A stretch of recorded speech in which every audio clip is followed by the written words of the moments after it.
ఈరోజు నేను మా పాలకొల్లుకి 35 కిలోమీటర్ల దూరంలో ఉన్న అప్పన్నపల్లి అనే పుణ్యక్షేత్రంలో శ్రీ వెంకటేశ్వర స్వామి దర్శనానికి అయితే వచ్చాను.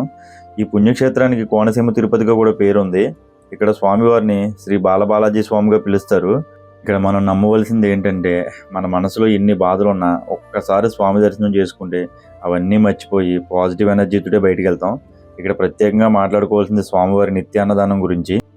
ముందుగా మనకు విస్తరాకేసి దాంట్లో ఒక పూర్ణంబూరు, పులిహార, రైసు, 2 రకాల కూరలు, ఒక సాంబారి, పెరుగు, ఇన్ని రకాలైతే వడ్డేస్తారు మనం తినడానికి. ఈ వంటలన్నీ స్వామివారి ప్రసాదంగా భావించి వండుతారు కాబట్టి చాలా అద్భుతంగా అయితే ఉంటాయి. మీరు నమ్ముతారా నమ్మరు, మొదట్లో వడ్డించే బూరికి, చివరిలో వడ్డించే సాంబార్కి సెపరేట్ ఫ్యాన్ బేస్ అయితే ఉంది. భోజనం పూర్తయిన తర్వాత బయట స్వామివారి ప్రసాదం లడ్డు అయితే దొరుకుతుంది. దాన్ని ఎట్టి పరిస్థితుల్లో మిస్ అవ్వకండి, టేస్ట్ అంత బాగుంటుంది అనమాట.